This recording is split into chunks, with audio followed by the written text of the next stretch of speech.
Hello, my dear viewers. I am Dr. Suyogavardhan DM, Assistant Professor, Sri Venkataramana Swami College, Bantwal, Dakshina Kannada.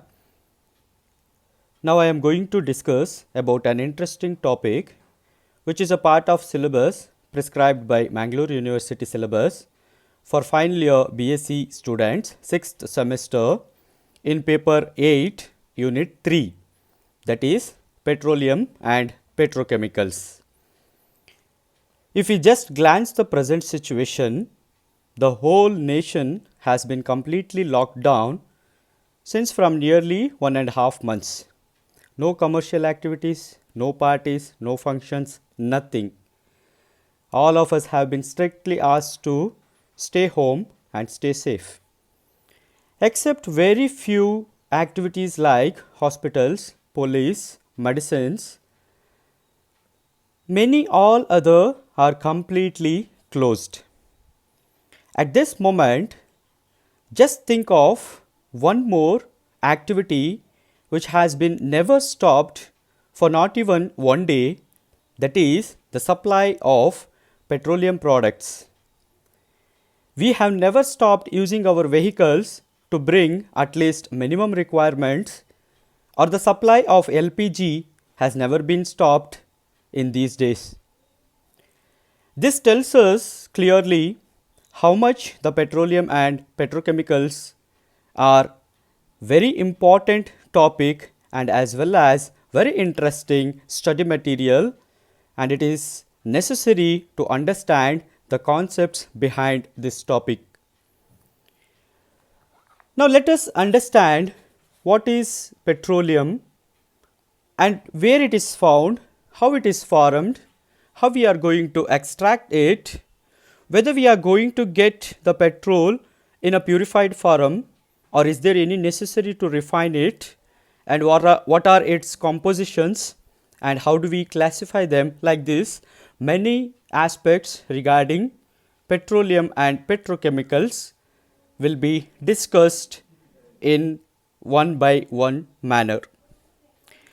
So petroleum means, as the name itself says, petro means rock and oleum means oil.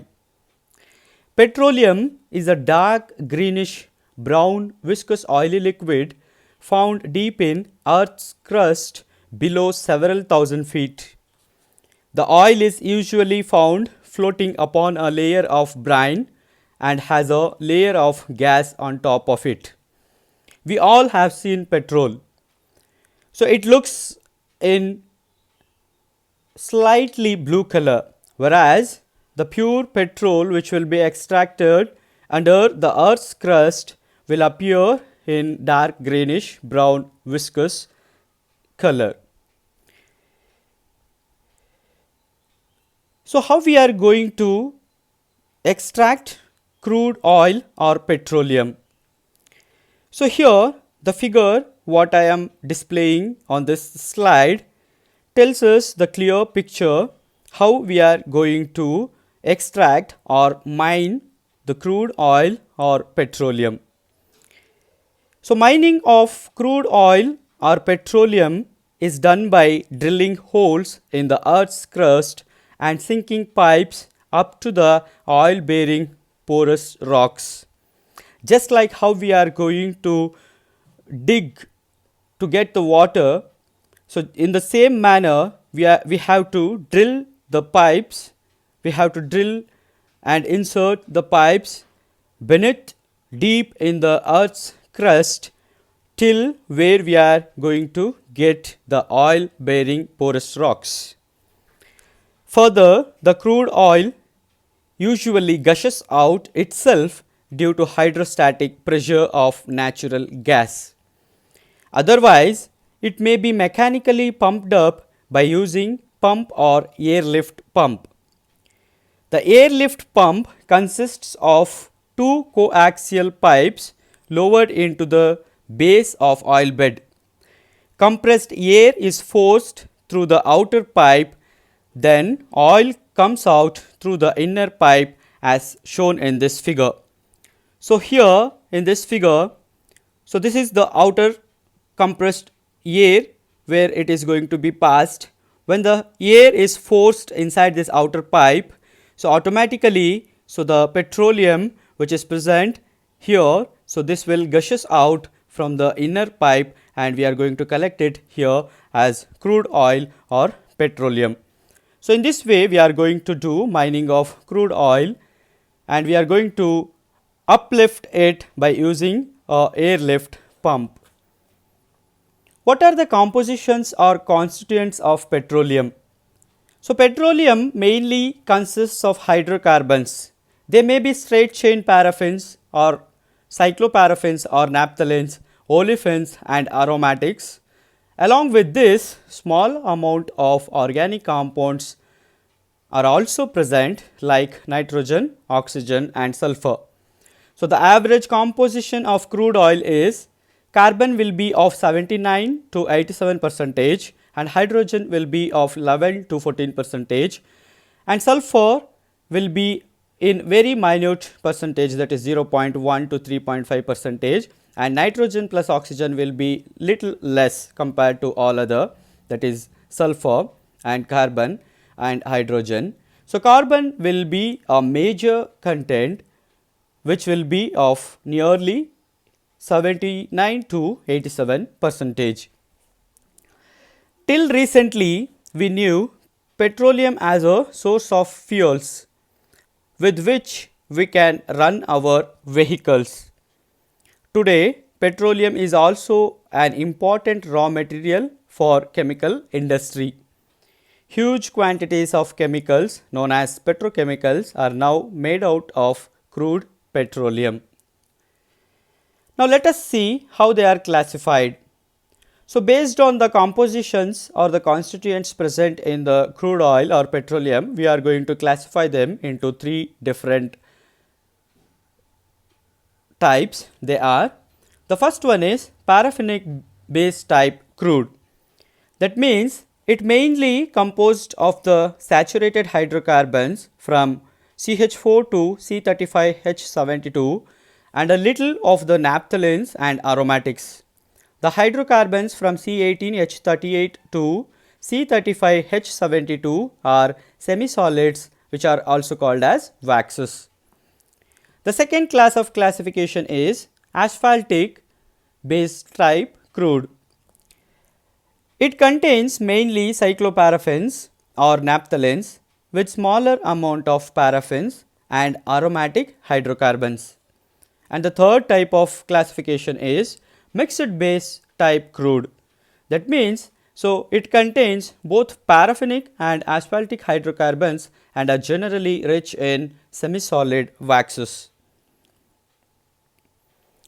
Next is petroleum refining. So the crude oil or the petroleum which is going to be mined under the earth's crust will be composed of many other fuels or many other substituted products. So it has to be refined before we are going to use it. So the crude petroleum has to be processed or refined before being put to commercial use. The process of separating crude oil into various useful fractions by fractional distillation and finally converting into desired specific product is called refining of crude oil. The plants set up for the purpose are called as oil refineries. The refining of petroleum or crude oil involves the following steps. Step 1. Separation of water by Cottrell's process. So in this process, the crude oil obtained from the oil well is an stable emulsion of oil and salt water. So water will be present along with the oil. So some amount of water will also be present in the crude oil which is extracted under the earth's crust. So that water has to be removed. So the removal of water is carried out by Cottrell's process. So what we are going to do in this process? So the separation of oil from water will be done by allowing this extracted oil plus water with two charged electrodes. So we are going to insert two highly charged electrodes inside this stable emulsion of oil and salt water. So what happens then? The colloidal water droplets will coalesce to form large drops of water which separate out from the crude oil.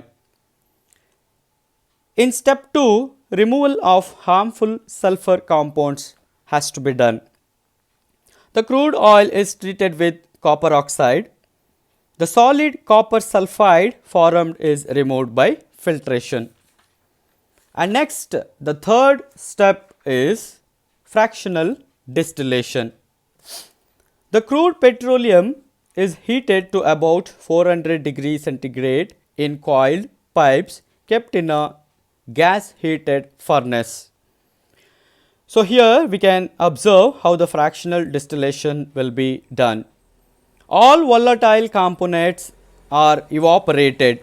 When the crude petroleum is heated to about 400 degrees centigrade, so what happens is the volatile compounds, that means those who can easily get evaporated at normal temperatures, will get evaporated, leaving behind the residue of coke or asphalt.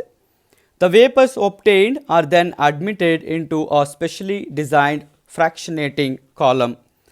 So this is what is called as a fractionated column. So from here we are going to pass the crude oil inside this fractionating column. So as the vapors go up, so this fractionating column will be maintained at 400 degrees centigrade. So when the crude oil enters here, so it will get vaporized. As the vapors go up, they become gradually cooler and fractional condensation takes place at different heights of fractionating column. Higher boiling fraction condenses first, while the lower boiling fractions condenses turn by turn at a definite temperature range. So here we can observe what will be the temperature in all these stages. So here in the down, so the temperature will be around 600 degrees centigrade. As it goes on, so the temperature will be decreased. So here the vapors which goes up, they will get condensed and the vapors will be converted into gases as they go up. So the each fraction obtained will be a mixture of different hydrocarbons and has certain characteristics which render them useful for definite purposes. The different important fractions obtained by fractional distillation of crude oil is clearly shown in this picture. So here the highly volatile vapors, so which will have a 20 degrees centigrade of boiling point, so they will be used as LPG, that is liquefied petroleum gas. And at 70 degrees centigrade, so the naphthalene will be evolved or liberated, so that will be used as chemicals. And at 120 degrees centigrade, so the gasoline, what exactly is called as petrol, is obtained. So this will be used in vehicles.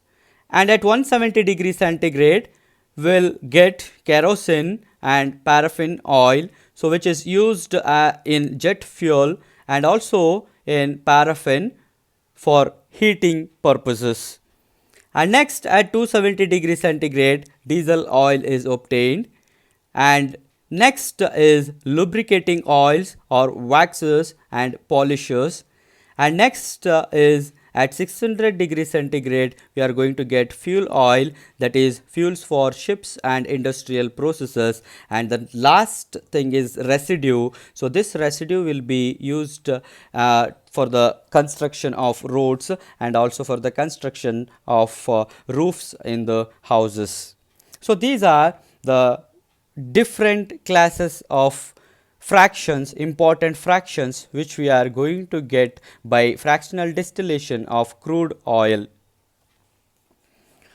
So the same thing I have tabulated here, at different ranges of temperature, what and all the products we are going to get, that is petroleum ether or gasoline or naphtha or solvent spirit, kerosene or diesel fuel, heavy oil, like this. At different temperature range we are going to get different products or important fractions of crude oil or petroleum. So in this we can also clearly observe the approximate composition of carbon and hydrogen here, that is hydrocarbons. So nearly carbon, which is from C1 to C30, will be the range of approximate composition of carbon that will be extracted during the fractional distillation of crude oil and petroleum. Next, further, the heavy oil which is obtained during the fractional distillation of petroleum can be refractionated further, which gives various different fractions like lubricating oil, which is used as lubricant, and petroleum jelly, which is also used as lubricant, and in cosmetic medicines, grease as lubricant, and paraffin waxes in candles, boot polishes, wax paper, and tarpaulin clothes. So these are some other fractions which are extracted by heavy oil. Above 400 degrees centigrade, a residue is obtained which may be either asphaltic or petroleum coke, which has composition above C30. Asphaltic is used in waterproofing of roofs and road making. The petroleum coke is used as a fuel and in molding or light rods.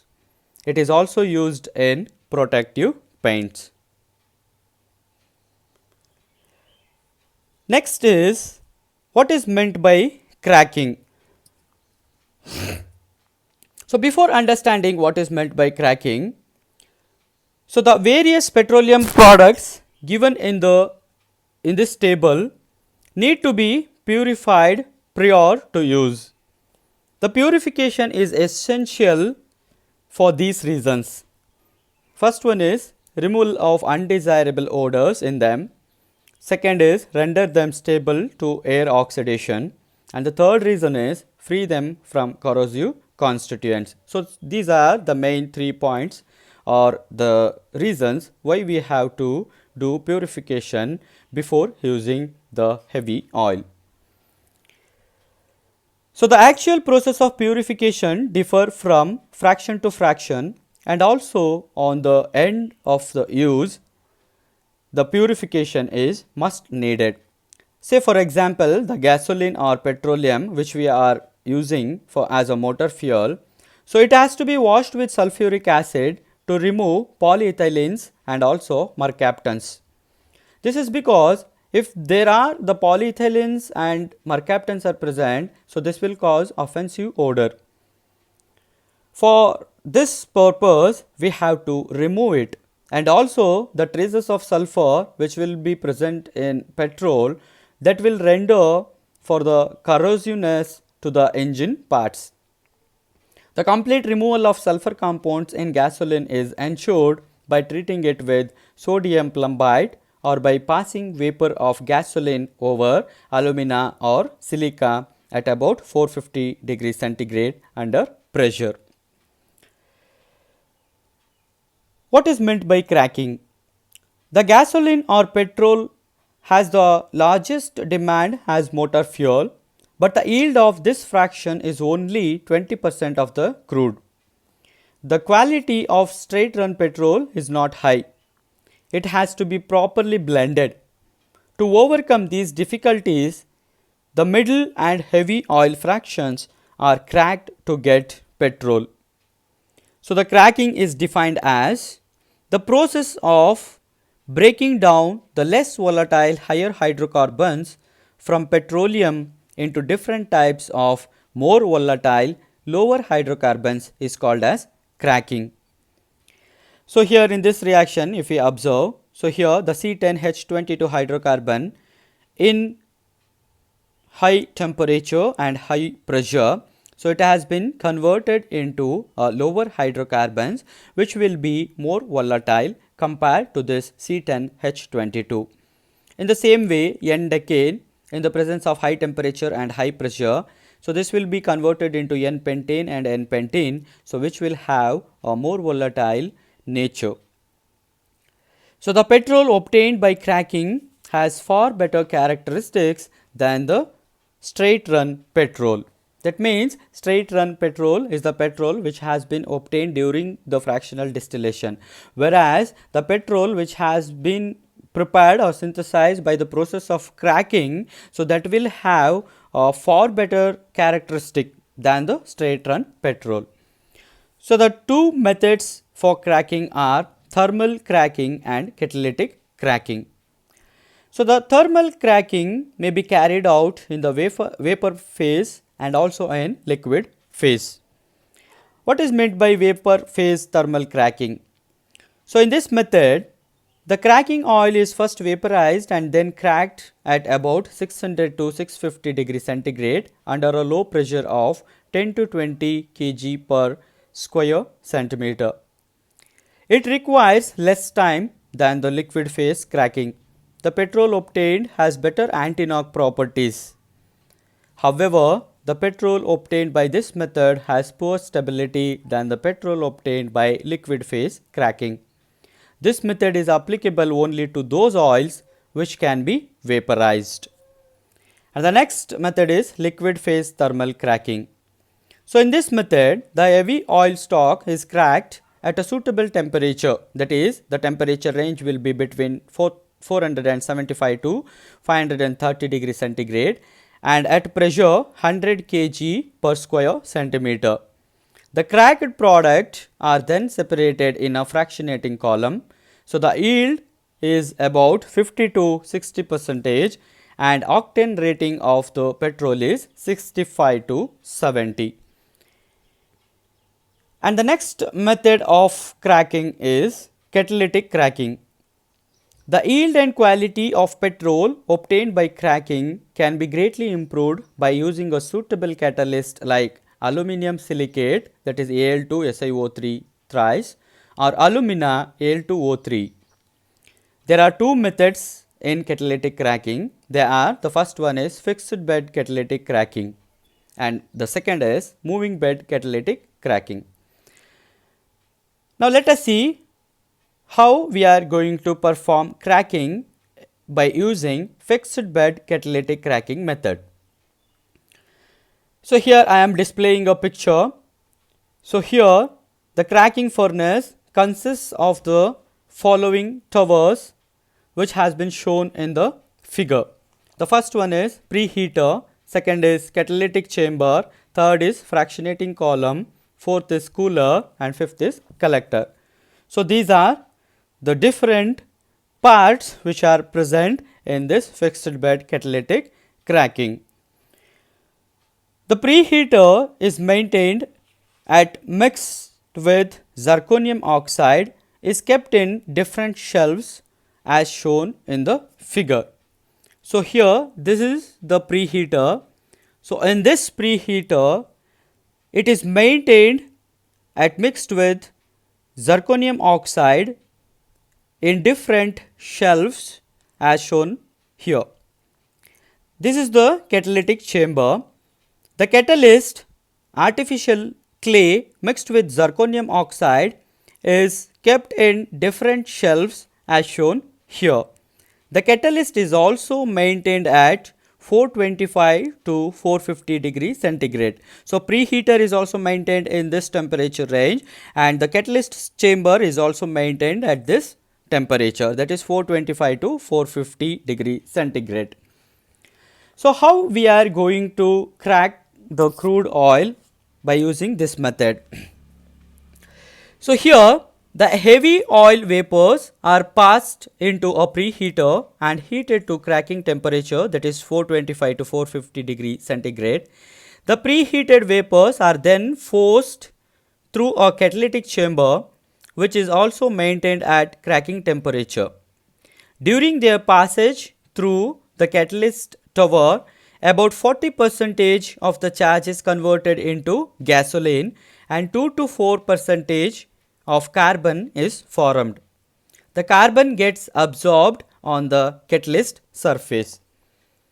The cracked vapors are then passed through the fractionating column. So this is what is called as fractionating column, where heavy oil fractions condense. So here the vapors which are passed from catalyst chamber, so they are going to get condensed. The uncondensed vapors are then through a cooler it is passed. So this is the cooler, where some of the gases are condensed along with petrol. The uncondensed gases will move on. The gasoline containing some dissolved gases is then sent to a stabilizer. So this is what is called stabilizer, where dissolved gases are removed and pure petrol is obtained. So here we are going to get pure petrol. So the gasoline where we are seeing the name or the outlet where the gasoline is coming, so there we are going to get the pure petrol. So the catalyst which has been settled down here, that catalyst after 8 to 10 hours, it will stop functioning due to the deposition of black layer of carbon. The catalyst is reactivated by burning of the deposited carbon. During the reactivation, the preheated vapors of heavy oil are directed through another catalyst chamber. The next method is moving bed catalytic cracking. The moving bed catalytic cracking furnace consists of the following parts. The first one is catalyst regenerator, reactor, fractionating column, cooler and stabilizer. So in catalyst generator, it is maintained at 600 degrees centigrade at the top. There is separator called cyclone. So this is the catalyst generator. So here we can observe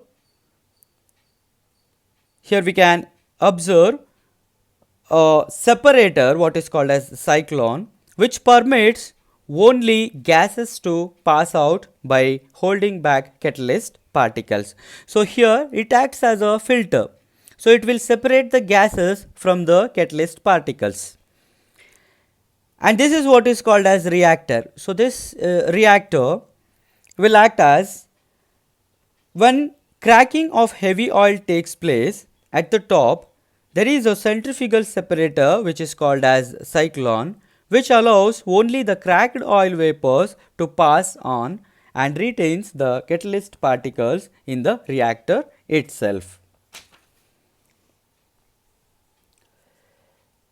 Now let us see the process. The solid catalyst is very finely powdered, so that it behaves almost as fluid, which can be circulated in gas stream. So here it has to be circulated in the form of gas stream. The vapors of heavy oil mixed with fluidized catalyst is forced up into a large reactor. The cracking of the heavier molecules into lighter molecules occur in the reactor. So here, the cracking takes place. The cracked vapors passes on to the fractionating column. So this is what is called a fractionating column through cyclone, and the catalyst powder is retained in the reactor itself. The catalyst particles gradually becomes heavier due to coating with carbon and settle to the bottom. When cracked vapors pass through fractionating column, uncracked heavy oil fraction condenses and it gets separated. The vapors are then led through a cooler. So here cooler will be present. Some of the gases are condensed along with gasoline. The uncondensed gases move on in the same way how we saw in the previous method, that is fixed bed method. The gasoline containing some dissolved gases is then sent into the stabilizer. The dissolved gases are then collected in this outlet. So this is the outlet. So here we are going to collect the pure petroleum. Next is about synthetic petrol. The ever increasing demand for petrol and the limited sources available for the supply of it has stimulated attempts to synthesize petrol from alternative sources. So for the synthesis of petrol also two processes are employed. That is, the first one is Burgess process and the second one is Fischer-Tropsch process. Let us briefly see what exactly it means. Burgess process. In this process, the chemical plant consists of following units, that is mixer, converter, condenser and fractionating column.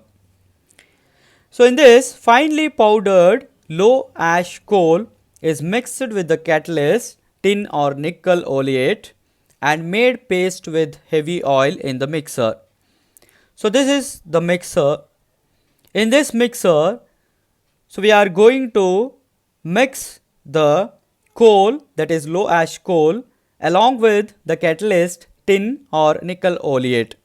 The whole mass is heated with hydrogen at 450 degrees centigrade under the pressure of 200 to 250 atmospheric pressure for about 1.5 hours in the converter. So, this is what is called as converter. So, to this paste, so the hydrogen is passed and the hydrogen will get mixed with this paste and this will be contained in this converter, and this converter will be in 450 degrees centigrade at an atmospheric pressure of 200 to 250 for about 1.5 hours. The hydrogen combines with coal to form saturated hydrocarbons. They decompose at prevailing temperature and pressure to yield low boiling liquid hydrocarbons which vaporizes. The issuing gases are then led to condenser where a liquid resembling crude oil is obtained. The crude oil is then passed into fractionating column. So, this is the fractionating column where it is divided into three fractions, that is, one is gasoline and middle oil and heavy oil. The middle oil is hydrogenated in vapor phase in presence of solid catalyst to yield more gasoline. The heavy oil is used again for making paste with fresh coal dust and catalyst. The next process of synthesizing petrol is Fischer-Tropsch process. In this method, petrol is synthesized from water gas and hydrogen in the presence of a catalyst. The catalyst is a mixture of 100 parts of cobalt, 5 parts of thoria, 8 parts magnesia and 200 parts Kieselguhr, maintained at 200 to 300 degrees centigrade temperature and 5 to 25 atmospheric pressure. So, here the n moles of carbon monoxide will react with 2n plus 1 moles of hydrogen and thereby it is going to form CnH2n plus 2 plus n moles of water. And if we use n moles of carbon monoxide plus 2n moles of hydrogen, so we are going to get CnH2n with the removal of n moles of water molecules. So, this composition of carbon monoxide and hydrogen will be called as synthetic petroleum. The synthetic petroleum, what has been obtained, is then distilled in the usual manner to get petrol, kerosene oil, lubricating oil and paraffin wax. The plant which is used for the synthesis of petrol by Fischer-Tropsch method consists of purification unit, compressor, catalyst chamber, cooler, fractionating column and cracking unit. So, first what we have to do is, so the water gas has to be prepared. So, to prepare the water gas, so we are going to react the red hot coke with steam. We are going to get water gas, that is the mixture of carbon monoxide and hydrogen. So, the water gas is mixed with half of its volume of hydrogen, so that the gaseous mixture consists of carbon monoxide and hydrogen in the ratio 1:2. The gas mixture is purified by passing through first tower to remove hydrogen sulfide and then through second unit to remove organic sulfur compounds. So, these are the two purification units. So, in these two purification units, in the first unit what happens is, So here the removal of hydrogen sulfide takes place, and in the second purification unit we are going to remove organic sulfur compounds. So once after it is removed, so the purified gas mixture is compressed in the compressor. So this is the compressor. So this compressor is maintained at 5 to 25 atmospheric pressure and then led through catalyst chamber, and this is the catalyst chamber maintained at about 200 to 300 degrees centigrade. A mixture of saturated and unsaturated hydrocarbons are formed, as explained earlier in the previous method how we saw. So in the same way the mixture of saturated and unsaturated hydrocarbons are going to be formed. This reaction is exothermic, so outcoming hot gaseous mixture is led to the cooler. So this is the cooler where a liquid resembling crude oil or petroleum is obtained.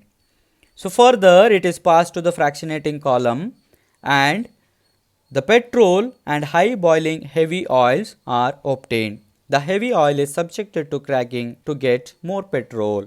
So in this way these are the two methods which are employed to synthesize the petrol. So the increasing demand always leads for the alternative ways to synthesize petrol. So these are the two methods which are employed to synthesize it. And the next important topic is knocking. The petrol and diesel are largely used in internal combustion engines. So what is meant by internal combustion engines? We all have seen it, but right now we would have not come into our mind what exactly it means. There are two kinds of internal combustion engines which are currently in practice. The first one is the spark ignition gasoline engine, and the second one is the compression ignition diesel engine. Most of these combustion engines are 4-stroke cycle engines. That means, so 4 piston strokes are needed to complete a cycle. Now just you imagine the engine which has been present in our vehicles, that is two-wheelers. So in two-wheelers also the spark ignition gasoline engine is present. So the fuel consisting petrol vapors and air is compressed and burnt within the cylinder of the engine. So this is what is going to take place inside the engine, which we can see in our two-wheelers. The initiation of combustion reaction takes place by a spark in the cylinder. After the initiation of the combustion reaction, the flame should spread rapidly and smoothly through the gaseous mixture. Thereby, the expanding gas drive the piston down the cylinder. So this is the process or the mechanism what exactly will take place inside internal combustion engine. So here we can define a term, important term, that is compression ratio or critical compression. The ratio of the gaseous volume in the cylinder at the end of the suction minus stroke to the piston is known as the compression ratio or critical compression. In other words, the compression ratio is the ratio of the volume of the cylinder and the combustion chamber when the piston is at the bottom, and the volume of the combustion chamber when the piston is at the top. The efficiency of an internal combustion engine increases with the increase in compression ratio. As the compression ratio increases, so the efficiency of the engine will also increase. The compression ratio depends on the nature of constituents present in the petrol used.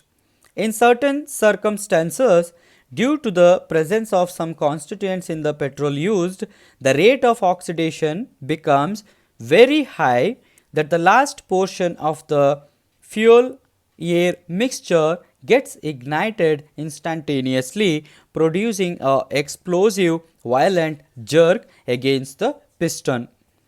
This is known as knocking, and it decreases the efficiency of the engine.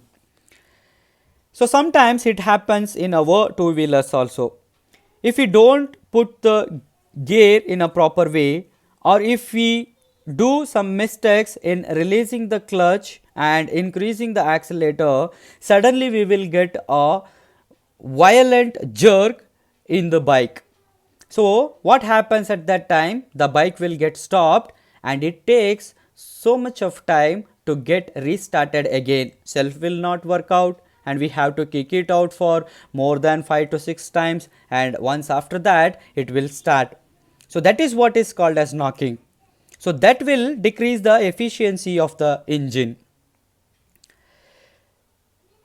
What is the chemical structure of knocking? The knocking property of petrol depends on the chemical structure of its constituents. That means the composition which has been present in that petrol, whether it has got a straight chained structure, that is hydrocarbon, or whether it has branched chain paraffin structure, or do it contains olefins or cycloparaffins or aromatics. Likewise, it depends upon the constituents which is present in the petrol. The tendency of fuel constituents to knock is in the following order. That means straight chain paraffins will have higher knocking property than the branched chain paraffins, and branched chain paraffins will have higher knocking property than the olefins. Olefins will have higher than the cycloparaffins, and cycloparaffins will have higher knocking property than the aromatics. Thus, aromatic constituents have least knocking property and straight chain paraffins have highest knocking property. This is what the chemical structure of the constituent explains about. The constituent which is present in the petrol explains about. The comparison is to be made with compounds containing same carbon chain length. As the chain length increases, knocking property of alkane increases. So here in the structures what I am displaying here, we can clearly understand it. The branched chain alkanes, so here the isooctane or 2,2,4-trimethylpentane is a branched chain alkane. So this has got lower knocking property than the straight chain alkane containing same numbered carbon atoms. So here 8 carbon atoms are present, and in this also 8 carbon atoms are present.